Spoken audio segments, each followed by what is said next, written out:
Olá pessoal, aqui é Luciana Azevedo, sejam muito bem-vindos a mais um vídeo e o nosso tema de hoje é Frágil? Eu? É interessante ver como nós mulheres, sendo tão fortes, ainda somos tão frágeis.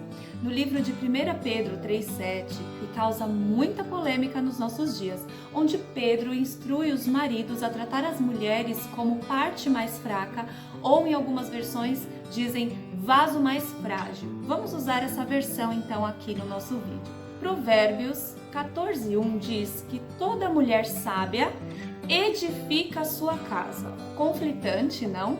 Como algo que seja frágil pode ao mesmo tempo edificar. Quando eu penso em edificação, eu penso em algo forte, eu penso em algo concreto, né? Aliás, edificar significa exatamente levantar do solo, estabelecer. E isso não me lembra nada que seja frágil, pelo contrário, me lembra vigas, né? Me lembra concreto, o que nada tem a ver com algo frágil, não é mesmo? Pois pasmem, a fragilidade da mulher está em exatamente não reconhecer a sua fragilidade. O Senhor Deus deu ao homem e à mulher papéis a serem exercidos. Ao criar todas as coisas, Deus foi vendo que era muito bom. Ele criou as aves, ele criou os peixes do mar, e aí ele deu a cada um a sua característica. Só que ao criar a mulher, lá em Gênesis 2:18, quando o Senhor lá, através da vida de Moisés, deixou em Gênesis a descrição da criação da mulher, está escrito lá uma característica que você não vai encontrar em nenhuma das outras coisas criadas por Deus. E sabe o que é? Vamos ler lá. E disse o Senhor Deus: não é bom que o homem esteja só. Far-lhe-ei uma ajudadora idônea. A mulher foi criada já com uma função específica, uma característica específica dela, para ela especialmente, ser ajudadora idônea, certo? Guardem isso aí. E eu quero compartilhar com vocês um pouco da minha história. Bom, eu não nasci num lar cristão. Eu sou a filha mais velha de 2 irmãos e quando foi de 14 para 15 anos, meus pais decidiram se separar depois de um casamento bem conturbado. E a separação não foi muito amigável. Então, logo que aconteceu, eu e minha mãe tivemos que nos reinventar. Então, minha mãe ela já era manicure, ela fazia a unha das amigas, né? Tinha as clientes dela, mas isso não era suficiente para a renda de casa. Então ela começou a fazer chinelos bordados, e eu ajudava tudo isso. Começou a fazer tapete de retalho e eu lá ajudava. Tudo que eu podia fazer eu ajudava a minha mãe. Sabe, muitas mulheres são realmente muito fortes durante toda a vida, por amor ou por necessidade. Mas eu vejo hoje, sabe aqueles vidros? Aquele vidro que é bem forte assim, que você dá pancada nele, ele não quebra. Mas ele começa a trincar. Ele vai trincando. Ele não estoura de uma vez, mas ele vai trincando. Ele é forte, sim, mas ele resiste, mas ele fica ali, ó, todo trincado. Eu vejo muitas mulheres desse jeito, sabe? Que é forte, tá ali resistindo, mas ele vai trincando. E isso...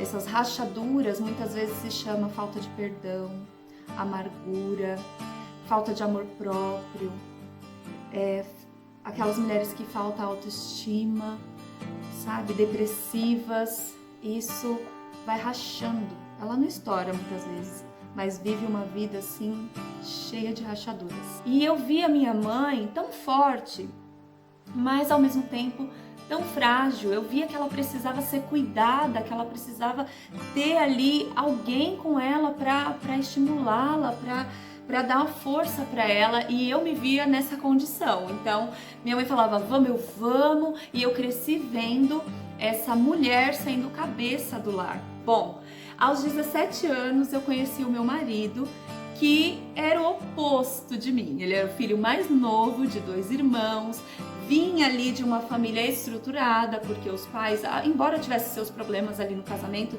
eles estavam juntos, ele tinha uma situação financeira estável, ele trabalhava. Então, quando houve esse encontro, né, houve aí, era o oposto. Meu marido sempre foi muito afetivo, ele não tinha aquele senso de urgência que eu tinha na vida. Vocês sabem que no namoro tudo é muito mais tranquilo, né? Cada um vai para sua casa, beleza, depois a gente se fala por telefone, conversa e dá tudo certo. E assim, a gente foi vivendo o nosso namoro sem nenhum padrão cristão.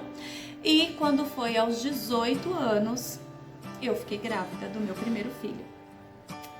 Aos 19 anos, eu me vi mãe e esposa. E a minha primeira gravidez dá até um capítulo à parte, né? Eu posso até fazer um vídeo depois, porque logo que eu descobri, eu não aceitei a gravidez, eu fiquei muito mal, eu fiquei depressiva, eu emagreci demais, eu já sou slim fit, né? Mas eu fiquei um palitinho. E fiquei muito mal. E depois, quando eu comecei a aceitar a gravidez, me veio a culpa.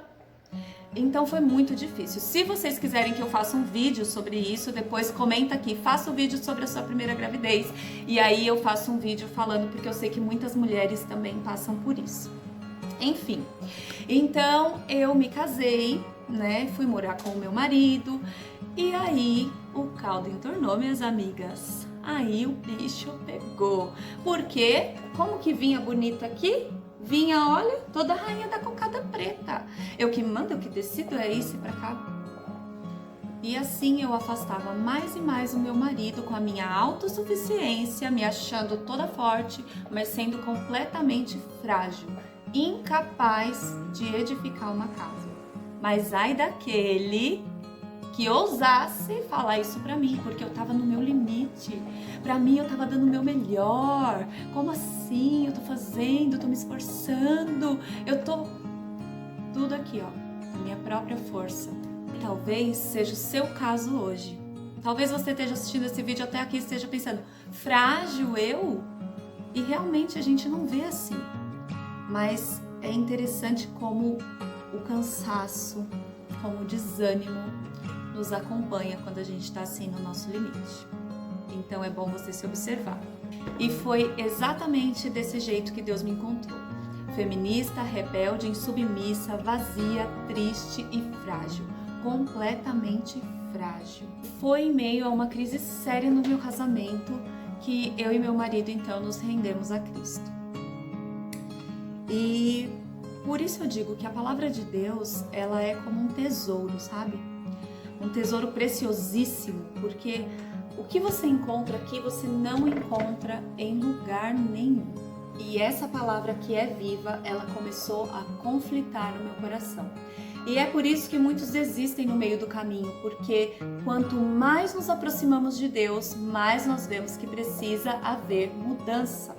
Porque à medida que nos aproximamos de Deus, o seu caráter e as suas virtudes vão sendo implantadas em nós. Em Gálatas 3:28 diz assim: nisto não há judeu nem grego, não há servo nem livre, não há macho nem fêmea, porque todos vós sois um em Cristo. Então cada um foi criado sim com um papel a ser exercido, mas não há distinção. Quando estamos em Cristo, somos um com Cristo. Eu entendi que eu não poderia levar o mundo nas costas. Então eu aprendi a levar tudo a Deus em oração. Eu não era uma boa esposa e nem de longe estava exercendo meu papel de ajudadora. Eu estava muito mais para atrapalhadora. Foi então pela minha fragilidade que eu entendi o quanto eu poderia ser forte em Cristo. E hoje eu vejo o quanto eu sou trabalhada e o quanto eu preciso melhorar. E muitas vezes me vejo querendo tomar a frente e aí eu vejo que é Eva querendo tomar a frente, Eva querendo tomar as decisões, Eva esquecendo o marido que está do lado e tomando a frente. E não é isso que vemos hoje nas mulheres no nosso tempo. Aí as solteiras podem falar, mas eu nem tenho marido, mas tem palavra para você também, escuta aí. Lá em 1 Coríntios 7:32 diz assim: o solteiro, a parte B, o solteiro cuida das coisas do Senhor, em como agradar o Senhor. Então, talvez você não tenha um marido, você ainda viva debaixo da autoridade dos seus pais, mas você tem que se preocupar em como agradar o Senhor.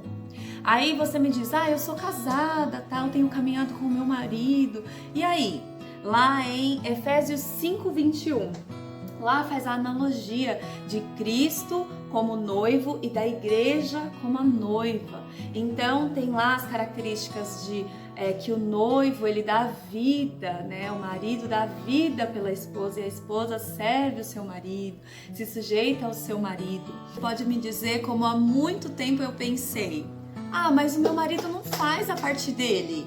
Eu que tenho que fazer porque ele não se mexe. Minha querida, faça você o seu papel e não tente fazer o papel do seu marido, porque há coisas que Deus determinou para ele, é responsabilidade dele, e o seu papel é ajudá-lo, é ser uma ajudadora. Mas eu percebo as coisas e ele não percebe. Olha, tô até derrubando tudo. É exatamente aí que está o seu papel. Nós somos como um radar. Eu assisti uma palestra esses dias e a Fabi falou assim, depois quem me segue no Instagram, dá uma olhadinha lá que eu vou indicar nos stories a página da Fabi no Instagram. O meu Instagram é Lu_de Azevedo, me segue lá e aí eu indico para você a página da Fabi, que ela é uma bênção. E ela falou o seguinte, se Adão tivesse comido do fruto, sabe o que ia acontecer? Adão ia chegar com o fruto e ia falar, Eva, olha só esse fruto, experimenta esse fruto aqui. E Eva já ia olhar para ele e falar, você tá estranho, não sei, alguma coisa tá diferente. Ela já ia perceber de antemão. Ela consegue perceber a necessidade daqueles que estão ao seu redor. E até o estado emocional. Ou você já não chegou numa reunião de família ou na casa de alguém e percebeu, fulano não tá muito bem. Ou não é isso. Você não olha pro seu filho, você olha, ele chegando, ele andando de longe, fala, que foi? O que aconteceu? Nós mulheres somos assim, então esse é o nosso papel, nós fomos feitas assim. A gente percebe, o Senhor Deus fez a gente assim, mais sensíveis a isso, entende? E aí você pode dizer assim, eu sou casada, mas o meu marido, ele não é crente, ou o meu marido, ele não quer servir, mas ele consente que você sirva? Ele te impede de você caminhar, de você exercer o seu papel como mulher cristã? Não. Então, lá em 1 Coríntios 7, do 13 ao 5, fala para você ganhar o seu marido sem palavras, só o seu testemunho, só a sua forma de viver, de ser a carta de Cristo na sua casa, vai alcançar o seu marido. Faça o seu papel que o Senhor faz o dele. E outra coisa, se por acaso você está me ouvindo e você tem problemas com o seu marido, com o seu parceiro, com relação à agressão, seja ela física ou verbal, tome as decisões cabíveis, não espere, porque se esse homem, ele não te respeita e ele te faz mal, pense bem e tome suas decisões. Eu não quero influenciar na sua decisão, mas eu quero que você tenha uma vida saudável, que o seu lar seja uma bênção. Bom, meninas, eu acredito que diante de todo o assunto aqui que nós discorremos nesse vídeo, muitas de nós teremos que tirar o pé do acelerador, abrir a janela, olhar bem aí, ligar o farol, olhar por onde a gente tem andado, talvez até recuar um pouquinho, fazer uma conversão, mas eu te garanto que não vai ser perda de tempo. Vai valer a pena, porque quando nós fazemos o que Deus quer, o que Deus deixou para nós, quando nós cumprimos em obediência o nosso papel, nós deixamos Deus agir na nossa vida. E nada de ruim vem do Senhor, porque Ele é bom. Deus é bom e tem o melhor para nós. Então, minhas queridas, venhamos reconhecer a nossa fragilidade e cumpramos o nosso papel em obediência. E assim o Senhor nos abençoe e nos torne edificadoras. Este é o meu desejo com esta mensagem, que abençoou grandemente o meu coração. Se você se sentiu abençoada por essa mensagem, passe para uma amiga, compartilhe pelo menos com uma amiga que você sabe que precisa ouvir essa palavra, tá bom? Deixa o seu like para eu entender que você gostou desse vídeo. Eu aceito sugestão de temas para os próximos vídeos e muito obrigada por ficar comigo até aqui. Até a próxima!